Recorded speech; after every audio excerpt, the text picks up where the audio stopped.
Peace and welcome into the latest episode of Men of a Certain Age, The Soup. I am Les, and of course, as always, I got my main man Panera with me, and we also got the fam with us. We got Donnell with us. What's up, fellas? How y'all doing this evening? No complaints, man. No complaints. Very relaxing weekend. I need that a long week, so very relaxing. That's what's up. P, how you feeling, my G?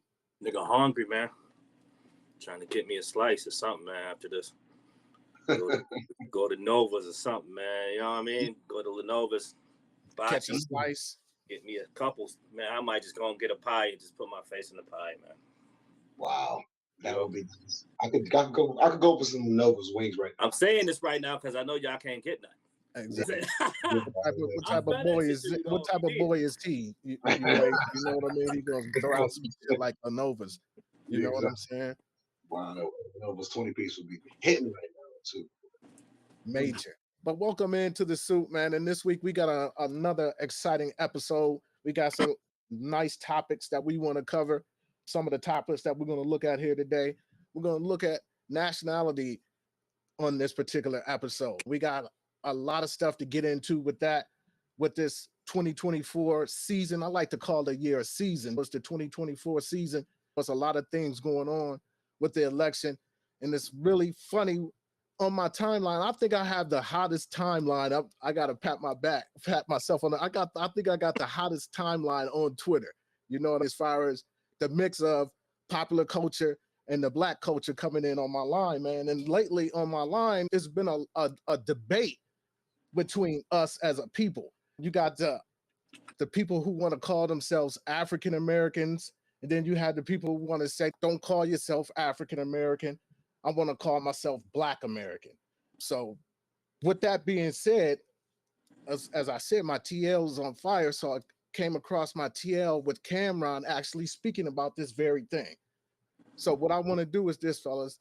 I want to go ahead and play this CamRon clip. And also it's a brother named Laz Alonzo. He's actually Latino, but he has a perspective on being called Black. So I want to bring both of those perspectives in. We're going to play both of those, and then we're going to come back and chop it up about that. Let's do it. Have a color on it, though. It doesn't. Because your face is the color now. What year did you get your license? I don't know. Different states have different stuff. Year? Mace just got his yesterday. When you go fill out, let me ask you this, down, and third. I'm going to be honest with you. I'm going to be totally honest with you. And I know we got to get back to our topics. We already a few minutes in. I'd rather feeling Black than African American, because Africans don't even fuck with us. Wow. They don't. You're American, Mace. You're born in America. When you go to the Olympics, and when I say African American, you go over there, they call us Yankees and all that. They fuck with us, but we're not from the motherland. We're from America. So I'd rather say I'm a Black American. When we go to the Olympics as a country, and somebody Black is fighting from the United States, you don't say African American, you say American. You don't even put a color on it. It's an American fighter fighting a European fighter, or China or Japanese or anything. You're known in the Olympics as an American. It doesn't matter what color you are. If you win it. But at the same time, in the Olympics, you are over there as a country. So let's be clear on that. So let's continue. You're an American fighting against somebody from Cameroon or Senegal, whatever. The point being is they don't categorize it when it's world competition, but when it's other shit, it needs to be categorized. So I consider myself a Black American. I don't consider myself African American. And shout out to all my niggas in Africa. Much love. But y'all don't consider us real Africans. Y'all don't. It's Bryce Davis on the check-in. That was Cam's perspective. So now I want to go ahead and I'm going to bring in the Laz Alonzo, and then we're going to come back and build off of that, y'all. Cool. Community, but you're Cuban. Like I'm Black first. Yeah. I'm Black first. So what I always tell like, people, how you identify yourself. Are you full Cuban? I'm full Cuban. I thought he was Black too. I know, but I am Black. No, everyone thinks that you are like the Black lineage. All right, so let me explain how it works. This is another thing that I feel like we as Black people get caught up in that separates us as opposed to uniting us. We get caught up in where the ship dropped us off versus where the ship picked us up. You know what I'm saying? We all come from the same root. It's just a tree with different branches. The same boat that picked up your ancestors picked up my ancestors. Only they dropped yours off here. They made a pit stop in the Caribbean and dropped mine off. But my ancestors still dealt with slavery. You know, still dealt with being, you know, having their family and their lives ripped from them and having to come back from colonialism and slavery. And it's not just African Americans, it's Afro-Cubans, it's Afro-Dominicans, it's Afro-Puerto Ricans. Like, all these people got to get out of their colonialized minds thinking, oh, I'm not this, I'm this. Okay, yeah, you can be Latin, but you're black first. And the separatism that takes us apart when we all have the same struggle. And we all 100%. Because when I walk into a room, they ain't thinking, oh, we're going to give him a pass because he's Latin. Cuban, yeah. Or if a cop pulls me over, he's not, oh, okay, I'm not going to shoot him or I'm not going to beat his ass because he's Cuban. No. Right. I'm black. You know what I'm saying? And I'm dealing with the same struggles. We all got to unite and fight for the struggle together because we're all dealing with the exact same struggle. So, yeah. And the reason why I chose these two, as I said, I've noticed on my timeline, it's a lot of banter on this whole particular thing. You have the FBA, which they call themselves fundamentally Black Americans. And it's like, oh, I'm African and all of that. Now, and all that nonsense. They get into all that. For me personally, my brother-in-law is African. First and foremost, Nigerian. Is his country, was where he's from. You know what I'm saying? It's really funny that, once again, to me, that the brothers and the sisters are falling for this separatism, to fall right into this, oh, you think you better than me because you strictly from the motherland. Oh, I think I'm better than you because I'm from America. You know what I'm saying? I don't know. Have y'all seen this or picked up on any of this? Let me ask you first, P. Yeah, I own my own business, but I have a separate job where I work with my co-workers are Ethiopian. So I deal with Ethiopian guys, and I also deal with sales reps that come in and out of the hospital. And they know me because I take care of them. Because you know me, I'm going to hit you with the blase splee so I can get that short at the end. You know what I'm saying? To get that tip money. So one day, one guy comes in and goes, oh, Daryl, I thought you were one of those Ethiopian guys. I'm like, I take that as a compliment. But he was trying to make it seem as if it was a negative. You know was it a white guy? Yeah, definitely a white guy. I love those guys. They're all my brothers. I'll take that. I would love to be mistaken. It's an honor for me to be mistaken as Ethiopian or, you know what I'm saying, Eritrean or whatever. I'm with Laz Alonzo.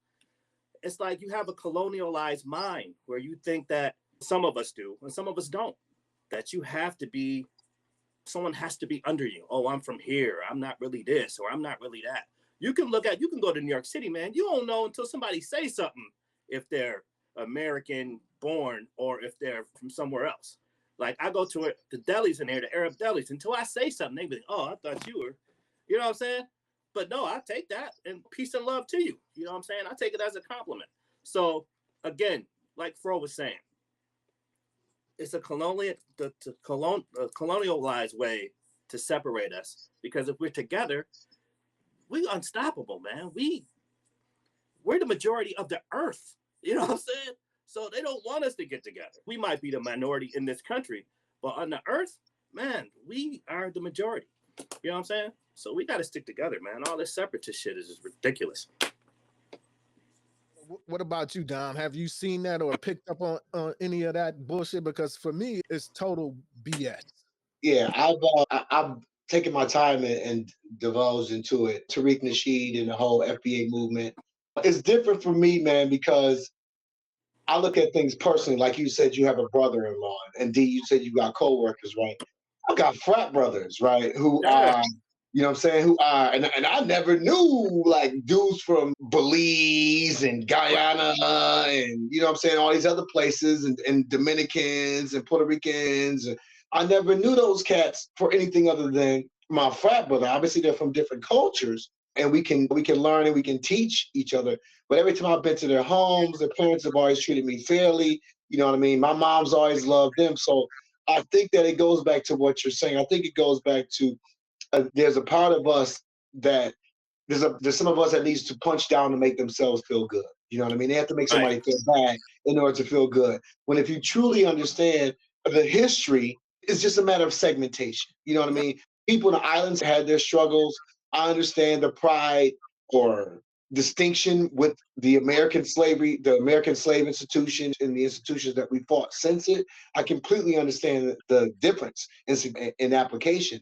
So I see where they could say our experience is different, but that shouldn't dehumanize or make somebody who, like us, like Laz said, got dropped off a couple stops before us, any less of our brother or anybody less who doesn't feel our struggle. And the last thing I want to say about this is, I remember I was at we had this big thing at Canisius, man. We had this big racist thing, and somebody slid a note under the door, and we was on TV marching around the school, all this nonsense, right? So I remember the Father Dembski at the time, rest in peace, Father Dembski, was like, yeah, you know, the Irish had to go through the same thing when they came over here, the Italians and so forth. And one of the diversity called leaders over there, Sababu Norris, I don't know if he's still there or not, but he said something very profound. He said, you know what? He said, when we turn the corner, he said, those people have to wait. The Italians and the Irish have to wait until they're up on you, they speak to you, or you can recognize them for the way they dress, and before you know that they're Italians or that they're Irish. But as soon as we turn that corner and you see us, you immediately know we're black. So you're already forming your opinion. We need to keep that in mind as far as the way that the colonizers think about us. You know what I mean? Because while we fighting amongst each other, it's the same nigga to me. Y'all can't I can't tell black people apart. Police don't give a fuck what you is when they pull you over. Exactly. So yeah, man, it's another divide. It's another division of tactics. I'm not gonna say I haven't had my confrontations or disagreement with Africans in particular in the past because of the way that they do certain things and they're intentional about it. But I would say for the most part, I'm all for everybody. I'm not a Pan-Africanist, but man, listen, we got to do it. I ain't got time to be arguing with you, bro, because we got bigger fish to fry. Yeah. What about Cam's point? You saying Black American. Now, I've come across again on my TL people on there having a discussion. People that are from Africa, obviously, they're saying I'm Ethiopian or I'm Nigerian. I'm not just African. Whereas we here in the States, we're African American. Do you more say African American or do you more say Black American? I'm Black. I am Black. I always have. In certain situations, obviously when we were younger, we had to be politically correct in school and stuff like that, African American. But if, you know, the way we were raised, the early 70s, you know what I'm saying, or at least me in particular, specifically, where I was always raised is to be Black. And people say, where's Black land? Black land is everywhere because we're the gods of the earth, creators of the universe. You know what I'm saying? That's the way I've always thought about it as far as just being Black. I'm African, I mean, you can say I'm a Senegalese American. You can say I'm a Guyanese American. But I'm a Black American. And that should say enough right there. That lets you know I'm FBA or whatever you want to call it. I'm Black. I'm here in America. Yeah, it's just puzzling to me that people fall into it. You know what I'm saying? Instead of seeing it for what it is, it's a way for us to pull apart instead of us to be brought together. You know what I'm saying? You want to put labels on it again and again. So yeah, I thought that was interesting, and that's something that I wanted to talk about and see what y'all thought about it and how y'all felt about it. And I appreciate y'all, you know, formulating y'all opinions for me one time down. So the next thing I wanted to talk about, or it's more so the same thing in this same vein. Good Night on his podcast, he screamed on Black Hollywood using British Black actors instead of using American actors. So once again, it's that same soup. So I want to bring that up and let y'all see what Suge had to say. Then we'll come back and chop it up about that. Suge going hard body for the jail cell. He gonna get his point across. Yeah, he doing his numbers too. Yeah. Stereotype basically. But that was going on. They should have played those roles and kept going strong. But now when you look at it, they don't use Black American actors and actresses to play these roles as much, including Oprah. They would rather go get a guy who's British, out the UK, mainly British, right? These guys might have black skin. They don't walk like us in the United States. They don't talk like us in the United States. They can't relate to us in the United States.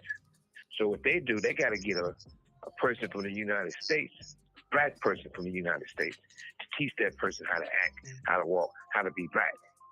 Don't nobody got to teach us how to be black. We born black. Big difference. So even if you take John Singleton, rest in peace, family to me, always have been, even though he's not here. Yeah, John Singleton did things to make people relate to what we was going through. At the same time, Snowfall, you got to get a guy, I think he's from British somewhere. So now you got to get a person from the inner cities to be on the set. He's right? from British. They get ready to film. You got to have a person from the inner cities to teach him how to be black, teach him how to act like a black man. That man is teaching him how to act like a black man. Why not let that man have the part instead of the guy from British? Matter of fact, he started hanging with. Call and your telephone number will be monitored and recorded. We accept. Michael B. Jordan, or whatever, how to be black so much like he's from the United States. And next thing he starts Steve Harvey's daughter, or whatever her name is. So we giving all our swag away, and not saying it's a difference between us and them. But what about home? Michael B. Jordan ain't British, is he? Nah, hell no. So boom, here we go again. Pretty much the same, almost. It's not the same, but it is. How do you feel? Have you noticed that, Don, in Hollywood, of how many British actors are coming in and playing these roles, starting from Stringer Bell? Yeah, exactly. And that's the thing about it. I've actually noticed it. Personally, I do agree with him where he says we're losing our swag because it's a certain way that we relate to each other, a certain way that we talk to each other, and you can't fake that shit. You know what I'm saying? And by actually, I think it's more authentic if you can find someone with that talent level from those areas as opposed to bringing someone in and trying to teach them. Because as much as I enjoy Snowfall, me knowing that he never really understood the whole ramifications of how grew up in the ramifications of how that happened, it made it a story. You know what I mean? It made it more ass off though. Man, that's like I said, that's literally the only thing I can find wrong with that show, period. Is that he didn't grow up in an American neighborhood and see how that really affected us. But other than that, man, as long as the tales are being told by us and they're being told correctly, it's not no Julia Roberts trying to be fucking Harriet Tubman and nothing crazy like that. I'm really not tripping on it, you know what I'm saying? But I do think that there is a case for authenticity, and me not being in that field, I'm not sure how many of these African American actors are willing to bend to the rules of Hollywood, because Hollywood is a whole different set of rules, you know what I mean? It's a lot of favor as far as who they're gonna let shot at this time. You can think about so many actors and actresses. Steve Guttenberg, I was seeing his crazy ass the other day. From the Police Academy? What happened to him? Hollywood will get you up out of there. You know what I'm saying? Like for no reason, or something going on behind the scenes. I think it's important that we recognize that's part of that culture as well. As long as they're black and as authentic as possible, and it's being controlled by us, I don't think there's anything too wrong with it. So, Lord, it's still an entertainment. So let me ask you: had you noticed that? And if you did, even if you didn't, what's your thoughts on it now? Yeah, because it's weird to me. It was surprising to know that Stringer Bell, when I first heard him actually talk as himself, that he was British or that he was from London. You know what I'm saying? I'm like, yo, bloke. This nigga remind me of my cousin. You know what I'm saying? How the fuck is he talking? Did he just have some tea or something? He just changed his voice? It looked like Damone James. He looked just like Damone. This nigga look like black. But the thing is, it's art. We have to realize this is art. So the people who are grabbing these people from London, or the people from London or England that are auditioning for these parts, they're obviously incredibly talented. Sometimes you got to be like, yo, I'm saying you're not from here, but wow, Moni Love. Wow, Soul to Soul. Wow, Slick Rick. You know what I'm saying? I'm a man of a certain age, so even with hip hop, you get people from over there. You like, man, you ain't from the, you know what I'm saying? Where you? Then they start spitting. You be like, oh, okay. So I'm down. I'm down with it. As long as you're talented, and like you said on Snowfall, that kid is incredible, man. Incredible. John Singleton dropped him off. He was like, yo, listen, this is how you're gonna learn. Dropped him off in Compton somewhere and just left him there. You know what I'm saying? You gotta have heart to even acclimate yourself to it. What Suge is saying is this: stop buying Hondas, pretty much. Stop buying Land Rovers, motherfucker. Get yourself a 6'4" Chevy. You know what I'm saying? What the fuck y'all buying that foreign shit for? Go get a Charger. Go get you a motherfucking Dodge Charger and shit. Stop buying imports. You know stop buying bullshit. Domestic. You know what I'm saying? And plus, he in jail. He trying to make sure he's on the right side of America. Yo, man, buy American. What the fuck you doing with these motherfuckers over here? You know so again, at the end of the day, is it black is black or is black is black, man? Q-Tip said, man. And it's no bullshit. My favorite show so far of 2024 was Bass Reeves. And Bass Reeves is played by a British actor. You know what I mean? So Nigerian. I think he's Nigerian, ain't he? But that's his ethnicity. Right, nationality. He's from Britain. Yeah. Oh, okay, man. I thought he was just a Nigerian. Yeah, I mean, Bass Reeves was hard body, but there again, like you said, she'll not go look at somebody else buying a Jag. You know what I'm saying? As opposed to buying a Camaro. So, like I said, as long as it's authentic and it's quality and we control it, you know what I mean? We control the way that we're presented, as long as it's not the shucking and jiving and all that type of nonsense. Blackface bullshit. Yeah. Now, I can't say this, that Nigerian gorilla dude that be dancing around in restaurants and dancing, and for the white people, you ever see him? The dude that's like a gorilla that's real big, and he just start dancing and acting, y'all Sambo shit. I ain't never seen that shit before. Man, he out there.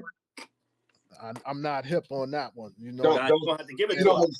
I'm gonna say it to the African American or Black American actors. Nas told Nori when he was up on 97, Hot 97, step your acting game up. Then step your shit up. Don't want nobody to take your shit. Yeah. Step your acting game up.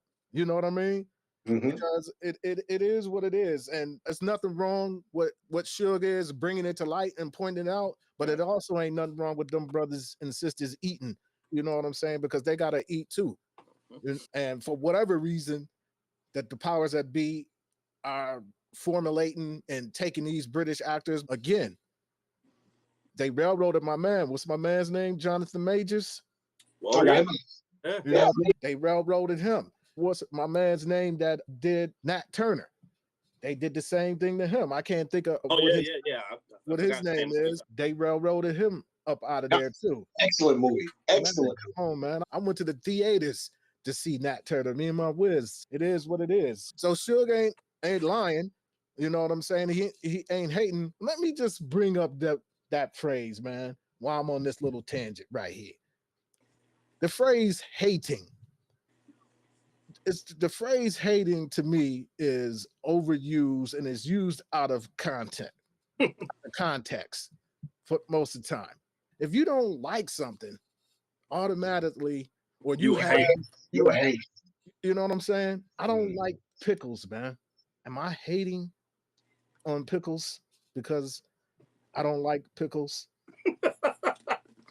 In this day and time, yeah, you a hater. You a hater, man. You a dill hater, son. I'm a hater.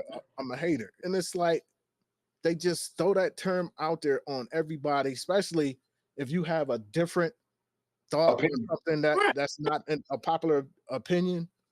You're a hater. Now, to me, this is a hater. To say LeBron James can't hoop. Huh? Oh, that's just hate, pure hate.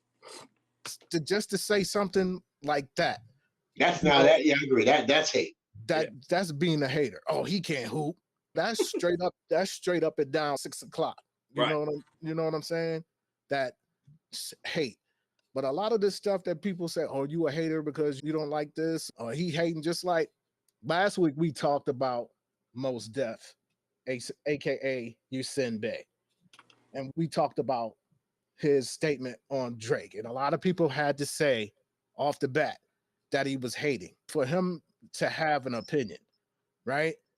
Let me share this opinion. Let me share this picture of Yasin, a recent picture, after he said that Drake wasn't hip hop.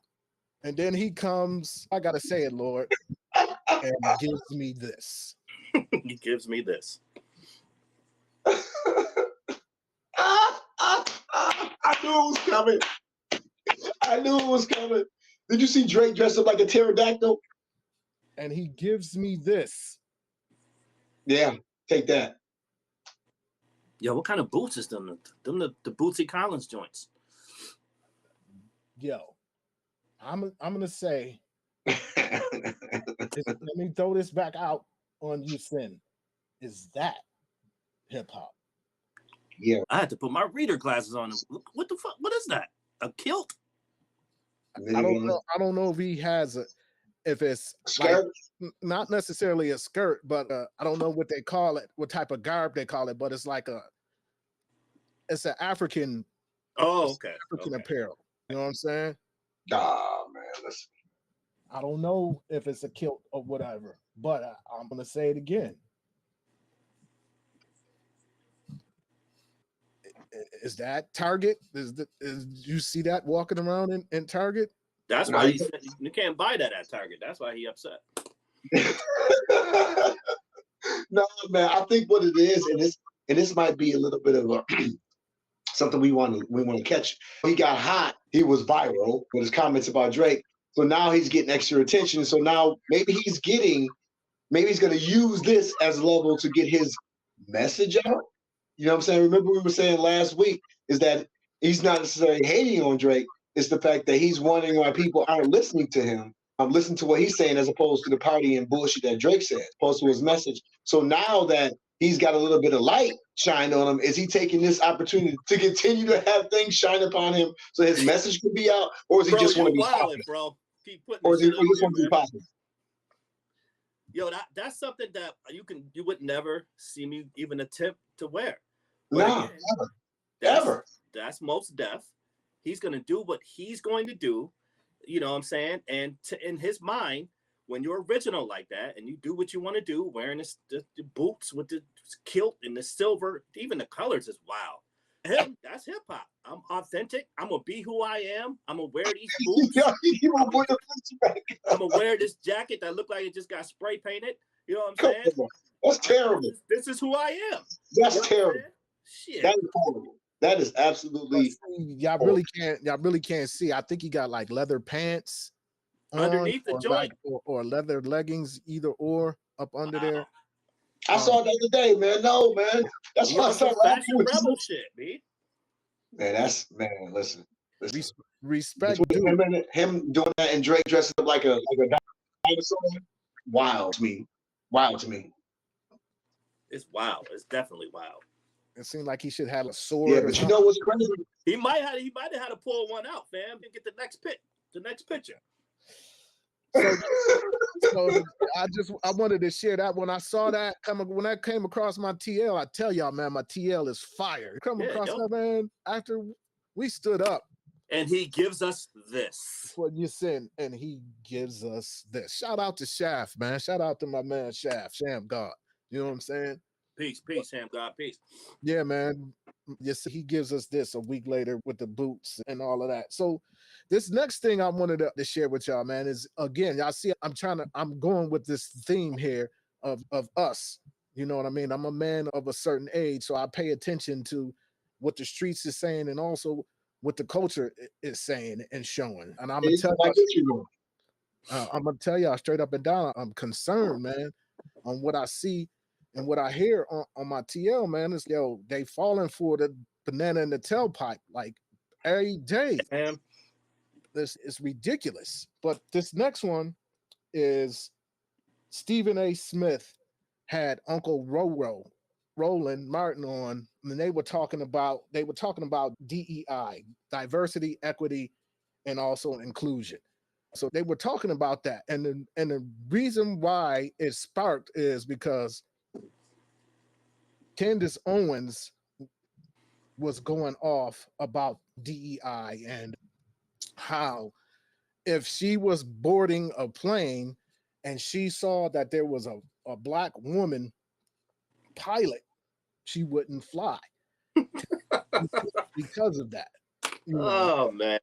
what I want to do is this, man, is I want to lay Stephen A and Roland on y'all, and then we're gonna come back and build on that. All right.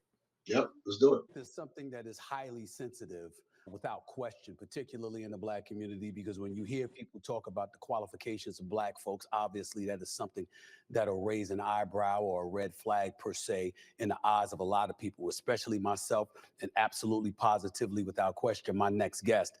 Recently, Mr. Charlie Kirk, conservative, founder of the conservative group Turning Point USA, made some comments about the qualifications of Black folks, particularly when it comes to pilots and flying in the airwaves along with other things. And obviously Candace Owens, noted conservative analyst and critic, dare I say even that, she definitely had her stuff to say.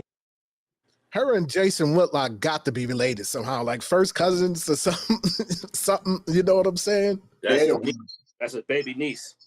Something, man. Sounds about right.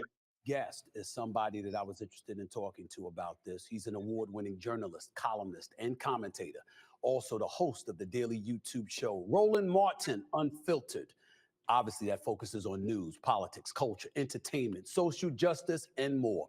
With more than 1.2 million subscribers, he's been called the voice of Black America. And I can tell you, he's one of the preeminent voices in the Black community. Make no mistake about it. My buddy, the one and only Roland S. Martin, on the show with me right now. What's going on, Roland? How are you, man? How's everything?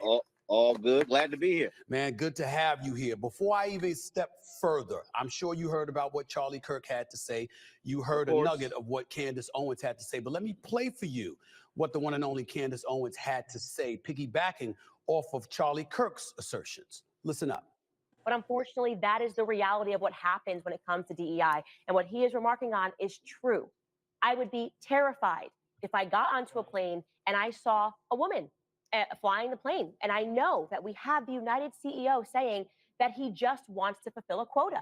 He just wants there to be more women and wants there to be more Black people. And he's not concerned at first with qualifications. That is something that should alarm all of us, guys, honestly. Roland, before I even ask you the question, let me piggyback off of that to make sure that I'm giving proper context to her comments, because after Charlie Kirk said this, I'm sorry, if I see a Black pilot, I'm going to be like, boy, I hope he's qualified. She follows up by saying, I said the exact same thing on this show just a couple of weeks ago. I remarked that now, when I even am watching a commercial, if I see a commercial and I see a Black person, a Hispanic person, an Asian person, my thought process is, did they just get this because of DEI, diversity, equity, and inclusion, for those that don't understand what those letters mean? I no longer think the person is qualified. She said, it makes me upset. That's my thought process when I see a commercial and when I see a movie. Is this person actually even a good actor, or are they just checking a box? But unfortunately, that is the reality of what happens when it comes to DEI, and what is remarking on is true. Your thoughts, Roland Martin. Give it to me. First and foremost, these people have no idea, no real understanding of what DEI is. But understand what the goal is. What you have is, and this is not recent, what it is to sully any African American or person of color, or even white women who are coming into these positions. We have been a nation. The nation was built for white men, white male landowners. And so there's been this constant fight for equality. So I'm gonna pause it right there real quick. I just want to say, when he said white male landowners, have y'all seen that De Niro DiCaprio movie? I can't think of the name of it right now, but it's about the Oswego Indians and how they robbed them of all the oil. No, I didn't watch it yet. Man, powerful shit, man. Powerful shit. For freedom. What did MLK say in his speech, April 3rd, 1968, at Mason Temple, the night before he was killed? Be true to what you put on paper. And so what you have now is you have folks who are scared to death of how America is changing. By 2043, America's going to be a minority of whites, majority people of color. And so folks are freaking out. They're freaking out because this is about power. It's about money. And so what you've always had is, you go back to the Black Freedom Movement, 1955 to 1968, King's assassination, affirmative action. When Nixon comes into the White House, Arthur Fletcher, they put that in place. Remember, LBJ gave a speech on that at Howard University before King was killed. And so it was, affirmative action. We also know the greatest beneficiary of affirmative action has been white women. So they've always qualified. So they never use the qualifier qualified when speaking to somebody white. They assume they're qualified. Right. Is anybody Black or Latino or Asian, Native American or woman? Oh, are they qualified? Are they qualified? Now, you and I have been in the media business, and you and I know some white folks who have been hired, and we sitting here, how the hell they got the job? And see, they don't speak on that, but they want to cast doubt. So when we were in college, you must have got in because of affirmative action. Oh, I'm sorry, whole bunch of y'all got into school because your mama was white and your daddy was white, and we weren't allowed to even go to these schools. But see, that's not how they want to view it. So what you now have is a well-funded, orchestrated attack on all of this. Christopher Rufo. So yeah, Candace, she always makes me sick when I hear her regurgitate some bullshit. It's like I said, similar to Jabba the Whitlock. It's like they related somehow with the bullshit that she has to say. And my thing is similar to what Roland was saying. They act like they're pulling anybody off the street and then putting them in a position. They don't think that these people are overqualified for these positions when they get it. You know what I'm saying? They want to make it, and it's ridiculous that this guy would say, if it's a Black pilot, I'll have to wait for the next one. Ignorant. You know what I'm saying? He's stupid. He probably done flew hundreds of thousands of times with a Black pilot. And didn't even know it. Didn't even know it. But see, that's the ignorance within these Europeans. When you hear this, Dom, what's your take on this? It goes back to my thought of they're always trying to find a way to. They continue to have their colonizer mentality. You know what I mean?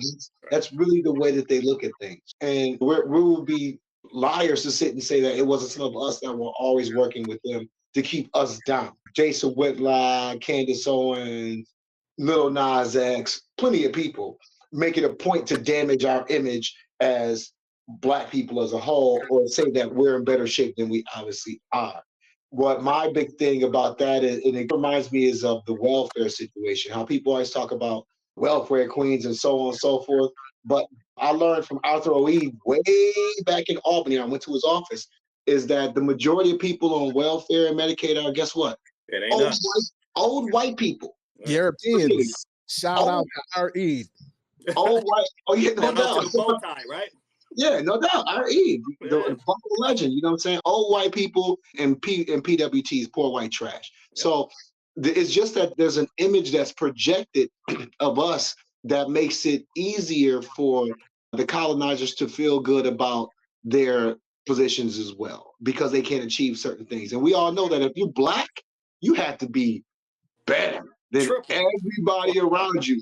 It's not even because we know we're going to be questioned automatically. So our desire for excellence and our qualifications have to be pristine. So yeah, that's crazy. I don't know where that's just trying to get more attention, because that's crazy. What about you, Lord? The thing is, there's so much money involved in hating yourself. You know what I'm saying? So it's like Candace Owens is just she's a hypocrite, because when she was in high school in Stamford, Connecticut, she actually had to sue the Board of Education for discrimination because she was being harassed for being Black. Like, she has a mental disorder, B. Like, she needs some help. And the fact that I don't know, it's like she completely dismisses who she is for cash. And I think that's the same with Jabba the Whitlock. Like, it's not enough money in the world for me to just dismiss who I am and just jump on this bandwagon of I'm with the others, completely with them. You know what I'm saying? It's just, it seems weird to me that you can just get on TV and say the shit you say and then go brush your teeth and look in the mirror at yourself. Do you know who you are? Like, it's crazy. It's fucking nuts, man. I just don't understand it. And the thing is, what she'll do, she not stupid, though. She not dumb. She'll say some things that make sense to draw you in. You'd be like, oh, okay, that makes, okay. But then she hit you with that bullshit about some black female or female pilot. Motherfucker, we've been flying planes since the Tuskegee Airmen around this motherfucker. Are you crazy? Right. You know what I'm saying? Your fucking Bessie Coleman was flying planes back in 1918. If you don't get the fuck out of here with that shit, as you can see, I'm a little passionate about this. But again, as you should be. They say they both. She done lost her fucking mind. They say they both brush their teeth in the dark with their eyes closed. They better bust the motherfuckers in the dark. But it's crazy. But it was good to see that Roland Martin is definitely going to stand. Oh, he's going to set it straight. He's going to stand on it. You know what I mean? He continues to stand on it. You might not agree what he has to say every time he puts something down, but at the end of the day, you know he's standing on it. Oh, yeah. You know what I'm saying? There's not going to be any wish and wash, man. Before we wind up this excellent episode of The Soup, man, this last topic I want to go with y'all, man, about is Joe Budden. And Joe Budden was discussing Drea Michelle. Are y'all familiar with Drea Michelle? Oh, yeah. That's the girl who said your holiness expires. Say that again, Lord. She said back in the day that your holiness expires. Your wholeness. Wholeness. Oh, okay. She got an expiration date on her. She's got an expiration date on your wholeness. It has an expiration date on it. But that remains to be seen. That's some bullshit. Are you familiar with Drea, Lord? Hell yeah, she fine in the motherfucker. Her feet look funny, but she fine as hell. All right. Joe Budden and them was discussing her. And so I want to bring up this little topic they was discussing her about. Then we're going to do what we always do in The Soup, man. We're going to come back and we're going to heat it up. That's right. Drea in overalls? Oh, okay. No, go ahead. We can go there. Did y'all see Drea in overalls at the Rockets game with all of the fans speculating that she may be pregnant from a 21-year-old Jalen Green, who's the same age as Drea's oldest son? Did see that? I did see that. Mel? Mel. Ish, what was the question you asked Mel. earlier? I don't remember. Big Mel? Yes. You asked. The floor is yours. We ain't gonna Hold on. Oh, go ahead. Go ahead, Mel. Mel, Ish asked earlier, is that considered Oh grooming? my God, you are an ear hustler. No, I'm just saying we was right here. Why you been insulting me lately? I'm not. You gonna called yourself an ear hustler. I'm gonna let it slide because we got a broadcast. But Ish asked a question. All of that shit, tell him get down. It's not even a Listen, as a person who worked in the office setting for years, you have champion ear hustlers. Of course. Around the world. That is fact. Hey, hold on, y'all jumping me because I got change. I got turn this shit up differently. Can we get to the? All right, get to it. Come on, Mel. Do you all think it's grooming? Mel. No. Yes. Please don't do that right now. Okay. Don't ask us anything. Mm-hmm. This is why you're hired. Yeah, what the fuck? In topics like this. Yes. The floor is yours to say anything that you think needs to be said on a platform this large about a matter this large. Is it okay? It's speculation right now. She was wearing overalls. Everybody's in a tizzy. We don't know anything. So, yeah. No, this is a tizzy. Okay. This is tizzy. Everyone's talking about it and whatnot. What do you think about all of it? Fucking everyone's talking about it. Nigga, we here. This prime time. I know. What the fuck? Everyone's talking. Everyone. Is it grooming? We're speculating. How much? What's his contract? Oh shit! They're gonna make $8.9 billion a year. Let's be clear. He on his rookie. Years he'll be making $300 million. Okay, so he's gonna max out. He's gonna be one of the max guys. Okay, and so in no way, shape, or form do you guys think that he has any choice in who he dates, who he fucks, who he has babies with? Yes, we do. Now, what do you think about everything? Okay, then that's really it. This is a man making a choice to be with the woman he wants to be with. We're not talking about his choices as a 21-year-old whose brain is not fully developed. We're talking about Drea in her 40s having a baby by the young man whose brain is not developed. Do you have a unique take on this, or do you just want to meander? Because if that's the case, then I'll act like a woman and start talking. This is prime time. I'm gonna come help you, bitch. Yeah, she all on that What are you talking about? Look at that bitch. Yeah, come on, Mel. Come on, we don't have time for the meanders. Come on, give it to her. Tell the truth for a change. Speak from your heart for once in your life. Tell us, speak up. You don't have to always try to gain women audience. So what do you want me to speak from? Like my opinion? Never of mind, what never Oh mind. my God. Your question I want you to speak from. If your son was 21 years old and a woman your age was dating your son and got pregnant by your soon-to-be super wealthy son, what would your response be? Now that is a good way to pose a fucking question. Okay, good. Because literally just leaving it open posed it, he to posed it. whatever. He posed it. Yeah. I, as his mother, hell no, fuck no. Why is that? Why?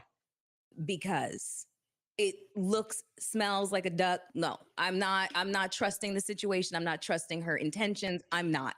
Okay. I'm absolutely going to want to guard protect my son from himself. Got it. That's what I'm going to try to do as his mother. What was so hard about that? So boom. Let me go in first this one time. And from my perspective, looking in and just looking around and saying, damn, about the whole situation, my first thought goes to Jalen. You know what I'm saying? Not to Drea. My first thought goes to him and, yo, who is in his corner? Nobody. Does he have his pops in his life? Does he have a big uncle, grandpops, somebody? Because son, you have to be, and obviously I'm speaking as a father first and foremost. What I can do is give him advice to my son. What he takes and does with it is ultimately him. The same thing with me. When my pops gave me his wisdom, it was ultimately up to me to take and do whatever it is I did with it. Maybe he did have somebody. I don't know. But just looking on from the outside, I would have to say no, he doesn't. He didn't have that strong male individual, because to me being his dad, it would be no, I wouldn't tell him not to have his fun. Right. You know what I'm saying?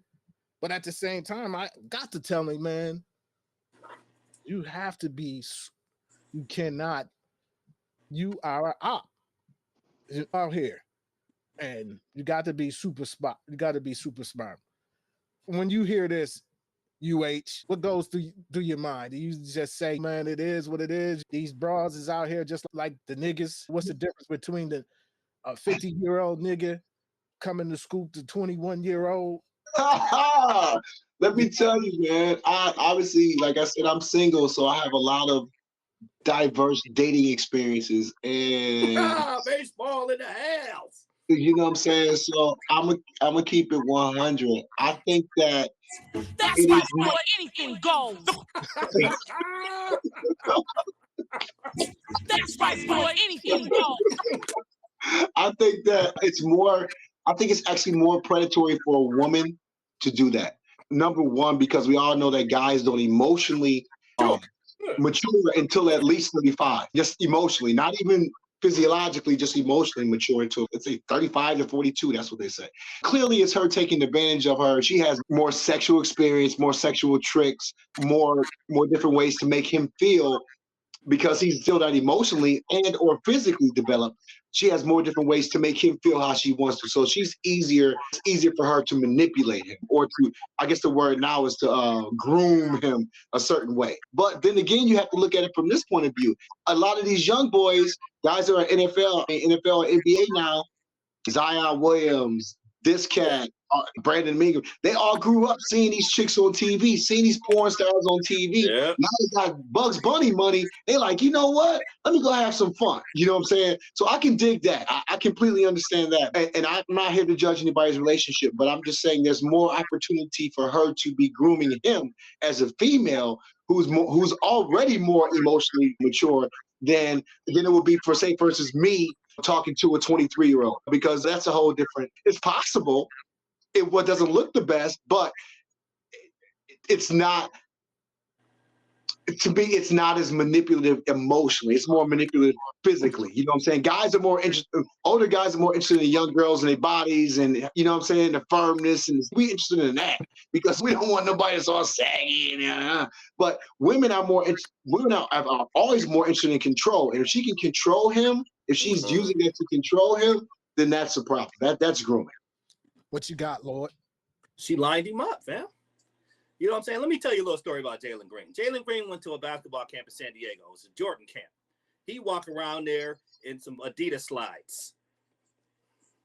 Jordan came up to him and said, yo, man, take the weak-ass motherfucking Adidas slides off. He was like, can I get some Jordan slides? He was like, hell yeah, here you go. Just because you got money don't mean you the brightest. You know what I'm saying? You know what I'm saying? He's easily manipulated. And when somebody like Drea comes in with the Jada Pinkett, August Asina type mindset, yo, I can line this kid up. You know what I'm saying? She know how much money he make. She know that she can get him. His brain is mushy. You know what I'm saying? Just because he's talented, he's 21.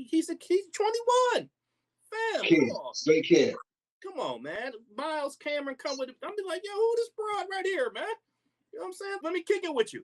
You know what I'm saying? If you're going to hit, wrap it up, B. You know what I'm saying? Because if she have a baby, that's it. You know what I'm saying? That's you 21 years, you 18, whatever it is. You know what I'm saying?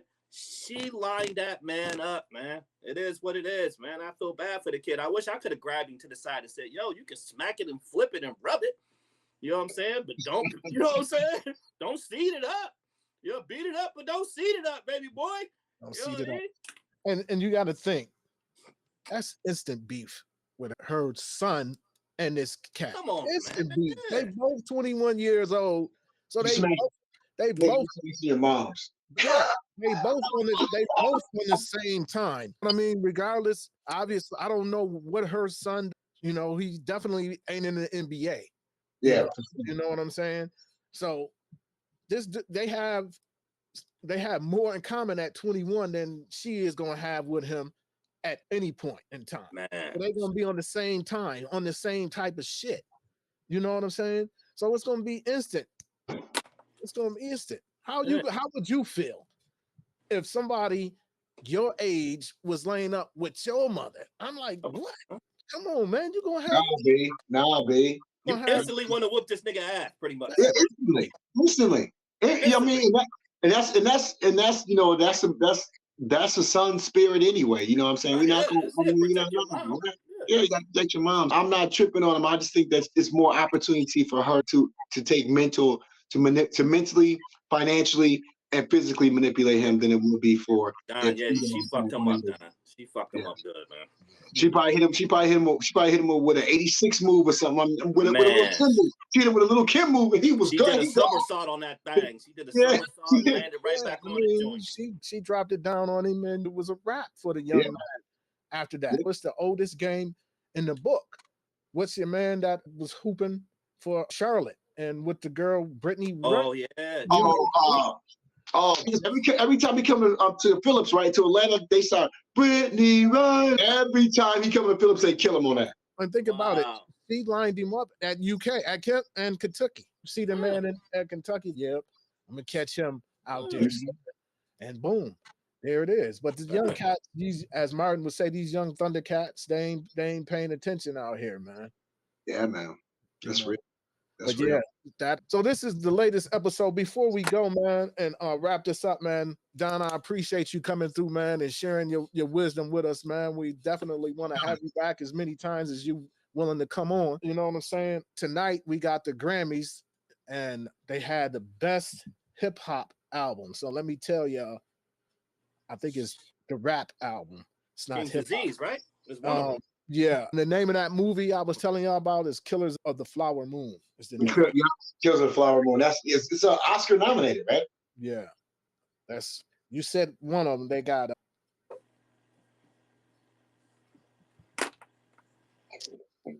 Utopia. That's what's his name? Utopia. Travis Scott. They got Drake and 21 Savage. Okay. Her Loss, Metro Boomin, Heroes and Villains, Killer Michael, Nas and Hit Boy, King's Disease. Now, the only one that I've heard is Nas and Killer Mike. Have y'all heard any of those? That's the only two I've ever heard. I'm with you on those, on the same ones. I haven't heard anybody Men of a else. certain age, shit. Yeah. You know what I mean? You heard Killer Mike's joint too, Don? Yeah. I like Killer Mike. Killer Mike's joint is nice. Yeah, he spits. He spits. It's good to see his evolution as an artist and as a member of Running Shoes and as an advocate for Black people and as an Atlantean. So I'm with Killer Mike. I think it was a masterful piece of work. But obviously Nas, yeah. So it ain't. Yeah. We would like for it to be obvious that he would win, right? But you never know with this shit. You fucking Travis Scott might get that shit. Some political shit. When I saw the 21 Savage and Drake, that's what. But that's cool. That's who's gonna win. That's who's winning. That's who was gonna win. You know what I mean? 21 Savage and Drake are definitely taking it to the crib. Right. You know, so hopefully for me is Escobar, and if Escobar don't win it, I wouldn't be mad if Killer Mike. Right. Yeah. So again, man, this was the latest episode of the Soup, man. I'm Les for P for Don. Again, it's the same old soup, y'all. We just reheating it. Peace. Peace.